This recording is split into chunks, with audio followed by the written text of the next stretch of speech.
தற்போதைய செய்தியை பார்த்து வருகிறோம்.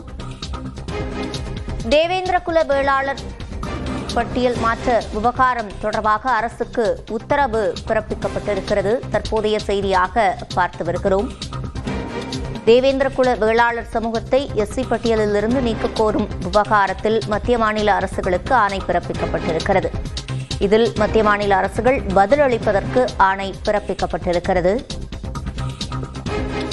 தேவேந்திர குல வேளாளர் சமூகத்தின் தற்போதைய நிலை குறித்து கணக்கெடுப்பு நடத்த கோரி மனு தாக்கல் செய்யப்பட்டிருந்த நிலையில் அதில் மத்திய மாநில அரசுகள் பதிலளிக்க உயர்நீதிமன்ற மதுரை கிளை உத்தரவு பிறப்பித்திருக்கிறது. கூடுதல் விவரங்களை செய்தியாளர் கருணாகரனிடம் கேட்கலாம்.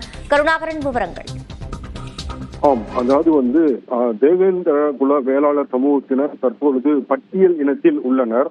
அவர்களுக்கு உரிய பட்டியலினப்படி கல்வி, வேலைவாய்ப்பு மற்றும் சமூக அளவில் உரிய அங்கீகாரம் வழங்கப்பட்டு வருகிறது.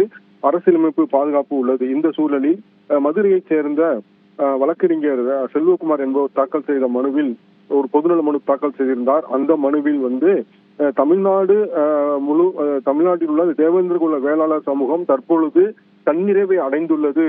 எனவே இந்த தேவேந்திர குல வேளாளர் சமூகத்தை பட்டியல் இனத்தில் இருந்து விலக்கி உத்தரவிட வேண்டும் என்று சிலர் வதந்தி பரப்பி சிலர் கருத்துக்களை தெரிவித்து வருகின்றனர். இவ்வாறு இந்த நடைமுறையை நடைமுறைப்படுத்தினால் இந்த மக்கள் மிகவும் பின்தங்கி விடுவார்கள். உரிய அரசியலமைப்பு பாதுகாப்பு கிடைக்காது. சமூக பொருளாதார கல்வி நிலையில் தாழ்ந்து விடுவார்கள். எனவே இது போன்ற செயலை ஏற்படுவதல்ல. எனவே தேவேந்திர குல வேளாளர் மக்களின் தற்போதைய கல்வி, சமூக பொருளாதார நிலை குறித்து மத்திய மாநில அரசுகள் இணைந்து ஒரு சென்சஸ் கணக்கெடுப்பு நடத்த வேண்டும். அதன் அடிப்படையில் உரிய ஆய்வு மேற்கொண்ட பிறகு இது போன்ற நடைமுறைகளை பின்பற்ற வேண்டும் என்று மனு தாக்கல் செய்திருந்தார். இந்த மனு நீதிபதிகள் ஜெயச்சந்திரன், ராமகிருஷ்ணன் நமது விசாரணைக்கு வந்தது. அப்பொழுது இது குறித்து மத்திய அந்த சமூக நீதி மற்றும் ஆதி திராவிட நலத்துறை அதிகாரிகள் பதில் மனு தாக்கல் செய்ய உத்தரவிட்டு வழக்கு விசாரணையை 6 வாரம் ஒத்திவைத்து உத்தரவிட்டனர்.